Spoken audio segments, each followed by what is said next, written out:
नमस्कार मंडळी, स्वागत आहे तुमचं आपल्या नवीन युट्यूब व्हिडिओमध्ये. आणि ह्या पार्ट 3 च्या व्हिडिओमध्ये आपण बघणार आहोत इंडियन लोक करत असलेल्या चुका, म्हणजे त्यामध्ये मी पण येतो, ज्या चुका मी आधी केलेल्या आहे जॉबमध्ये आणि ते आपल्याला कशा टाळतील. बिकॉज जर्मनीमध्ये जॉब करणं म्हणजे वर्क करणं किंवा जॉब करणं नाहीये, तर इथला कल्चर ऍक्सेप्ट करणं दॅट इज मेन पॉईंट. आणि ऑनेस्टली सांगायचं झालं तर आपण इंडियन्स अशा चुका करतो की कधी कधी ते आपल्याला खूप महागात पडतं अँड कधी कधी तर ते तुमचा जॉब पण घेऊन जातं. So that's the reason why I am doing this video. Because मला असं वाटतं की जेव्हा आपण एखादं स्वप्न घेऊन जर्मनीमध्ये येतो आणि जर तुमच्या काही कारणांमुळे जॉब जातो, दॅट इज व्हेरी बॅड आणि आपल्याला खूप सारे प्रॉब्लेम्स बरोबर नंतर फेस करावं लागू शकतं. त्याच्यामुळे मी हा व्हिडिओ बनवतोय. पार्ट 1 आणि पार्ट 2 मध्ये पण आपण जर्मनीचं वर्क कल्चर कसं चालतं, इथली वर्क लाईफ बॅलन्स कशी आहे, तुम्ही बॉसेस बरोबर कसं डील करू शकता, टाइम मॅनेजमेंट कशी आहे, या सगळ्या गोष्टींवरती आपण बोललो होतो. आता पार्ट 1 आणि पार्ट 2 जर तुम्ही बघितलं नसेल तर प्लीज बघा, बिकॉज त्यामध्ये पण बऱ्यापैकी गोष्टी मी सांगितल्या आहेत जे जर्मनीच्या वर्क कल्चरसाठी तुम्हाला हेल्पफुल राहतील. अँड आता स्टार्ट करूया आपला part 3, the final part, where I will not only discuss the mistakes, I will also let you know the solution. चलो लेट्स ग्रो टुगेदर.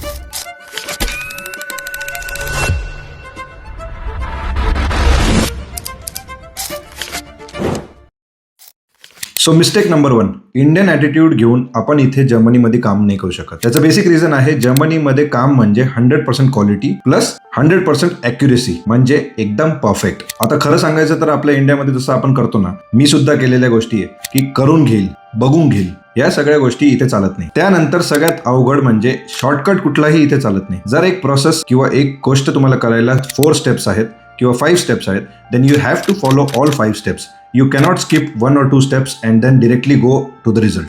नाही, जर्मनीमध्ये तसं चालत नाही. सो शॉर्टकट बिलकुल नाही. आणि थर्ड इम्पॉर्टंट थिंग, काम कॉम्प्रोमाइज करणं इथं बिलकुल चालत नाही. म्हणजे काय की जसं आपल्याकडे आपण करतो ना, जाऊ दे रे उद्या बघू, तसं इथे बिलकुल चालत नाही. If you have started the work today then you have to finish it today itself. Because यांचं असं म्हणणं आहे की तू जर उद्या आजारी पडला किंवा तू जर उद्या अवेलेबल नसला तर तुझ्या जागी जो दुसरा व्यक्ती येणार आहे त्याला ते काम समजलं पाहिजे, किंवा तू तुझं काम जर करून गेला व्यवस्थित तर त्याला पुढच्या स्टेपपासून काम स्टार्ट करायला इझी होईल. सो आता मी तुम्हाला मिस्टेक्स तर सांगितले, बट यावरती सोल्युशन काय आहे? सोल्युशन एवढंच आहे की टाइम मध्ये आपली कामं कंप्लीट करा, क्वालिटीला प्रेफरन्स द्या अँड सगळ्यात इम्पॉर्टंट प्रोफेशनल माइंडसेट ठेवा. मिस्टेक नंबर 2, सायलेंट राहणे अँड बोलायला घाबरणे. आता आपल्याकडे आपण बहुतेक वेळा असं असतं की आपण शांत बसतो किंवा कुठलाही क्वेश्चन विचारत नाही, कुठलाही डाऊट विचारत नाही आणि आपण बेसिकली एक्सप्रेस होत नाही. बट जर तुम्ही ही सेम फिलॉसॉफी जर्मनीमध्ये वापरली देन दे थिंक की तुम्ही इंटरेस्टेड नाही आहात या कामामध्ये. That's why communication is the key. And जर तुम्ही बोलले नाही तर तुम्ही कॉन्फिडंट नाहीये, हे सरळ सरळ ते निष्कर्ष काढतात. सो यावर सोल्युशन काय? छोटा का असेल ना, तुमचा पॉईंट ऑफ व्ह्यू इथे मॅटर करतो,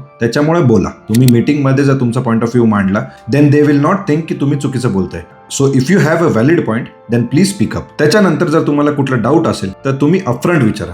don't feel shy to ask questions. And third important thing, आपल्याकडे जसं डोक्यामध्ये आपल्या कल्पना येतात, बरेचसे विचार येतात किंवा नवीन नवीन आयडियाज येतात, तर ते शेअर करायला घाबरायचं नाही. Because if you share your ideas आणि त्यांना ती आवडली तर ते इम्प्लिमेंट सुद्धा करतात. मिस्टेक नंबर 3, डॉक्युमेंटेशनला लाईटली घेणं. माझ्या हिशोबाने डॉक्युमेंटेशन इथलं सगळ्यात इम्पॉर्टंट गोष्ट आहे आणि त्या गोष्टीला आपण इथे लाईटली घेऊच नाही शकत. आपल्याकडे आपण कसं आहे ना की आपण जर एकदा शब्द दिला, जसं आपण बोलतो की यांनी मला शब्द दिला, तर आपण त्याच्यावरती विश्वास ठेवतो. जर्मनीमध्ये व्हर्बली कम्युनिकेशनला काहीच व्हॅल्यू नाही. If you don't have a document, if you don't have hand written things then it's useless. So यावर सोल्युशन काय? सोल्युशन एवढंच आहे की जर तुम्ही कोणाशी कम्युनिकेशन करताय तर ईमेल कम्युनिकेशन ठेवा. त्याच्यानंतर जर तुम्ही कुठली मीटिंग अटेंड करताय तर मीटिंगच्या नोट्स ठेवा तुमच्यासोबत, म्हणजे तुमच्याकडे प्रूफ ठेवा, जेणेकरून तुमची प्रोफेशनल लाईफ सेफ असते. यानंतर मिस्टेक नंबर 4, खूप जास्त फ्रेंडली राहणे, म्हणजे ओव्हर फ्रेंडली होणे. आता आपल्या इंडियामध्ये कसं असतं की जेव्हा मी इंडियामध्ये होतो, माझे ऑफिस कलिग माझे मित्र पण होते. बट जर्मनीमध्ये तसं नसतं. जर्मनीमध्ये if you are working with some German colleagues, they are not your friend, they are only your colleague. आणि खरं सांगायचं तर फ्रेंड्स आणि कलिग मधला जो आपण डिफरन्स आहे तो मी इथे येऊनच बघितला. माझ्याबरोबर तर नेहमी असं व्हायचं की मी जर ऑफिसमध्ये गेलो तर माझा फ्रेंड आणि कलिग हे दोन्ही सोबतच व्हायचे. बट जर्मनीमध्ये असं नाही आहे. जर्मनीमध्ये प्रोफेशनल बाउंड्रीज आहेत आणि त्यामुळे तुम्ही डिरेक्टली कोणाबरोबर फ्रेंडशिप नाही करू शकत. So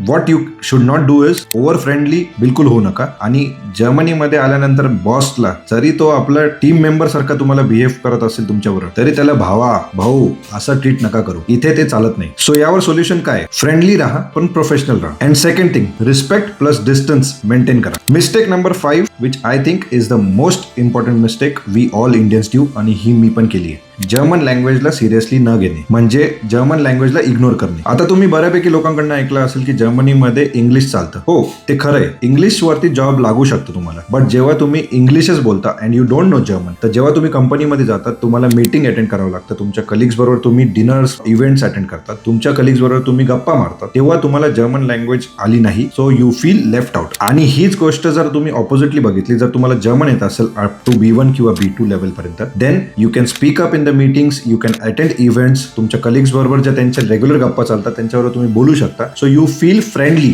with them. आणि ऑनेस्टली सांगायचं झालं तर तुम्हाला जेव्हा एका कंपनीत दुसऱ्या कंपनीत स्विच करायचंय तेव्हा तर तुम्हाला जर्मन लँग्वेज लागेलच. So it's better to prepare beforehand, and याच्याने तुमचा कॉन्फिडन्स पण वाढतो अँड तुम्हाला डिपेंडन्सी नाही राहत एका कंपनीवरती. सो यावर सोल्युशन एवढंच आहे की minimum I would say A2 ते B1 लेवल पर्यंत जर्मन शिकून या. अँड जर तुम्ही इथे ऑलरेडी असाल आणि जॉबला अप्लाय करत असाल तर कमीत कमी B1 टार्गेट करा. सो माझ्याकडनं मी एवढंच सांगेल की जर्मनीमध्ये ऑनेस्टी चालते, हार्डवर्क चालतो अँड तुमची कन्सिस्टन्सी खूप मॅटर करते. सो जर तुम्ही कॉम्पिटंट असाल, सेल्फ ग्रोथ वरती लक्ष देत असाल and discipline plus team player असाल तर तुम्हाला जर्मनीमध्ये जॉब करण्यासाठी खूप इझी होईल अँड तुम्हाला ग्रोथ अँड ऑपॉर्च्युनिटीज जर्मनीमध्ये भरमसाठ आहेत. तर हा होता आपला पार्ट 3, ज्यामध्ये आपण मिस्टेक्स प्लस त्याच्यावरचे सोल्युशन्स यावर डिस्कस केलं. आणि त्या मिस्टेक्स टाळण्यासाठी ज्या पॉवरफुल टिप्स मी तुम्हाला दिल्या ते तुम्हाला कशा वाटल्या हे पण मला नक्की कमेंट सेक्शन मध्ये कमेंट करून सांगा. आणि मला कमेंट मध्ये हे पण सांगा की तुम्हाला कुठली मिस्टेक एकदम रिलेटेबल वाटली जी तुमच्याबरोबर पण इथे झाली आहे. चला तर मग भेटू आपण असंच एखाद्या पुढच्या व्हिडिओमध्ये. तोपर्यंत काळजी घ्या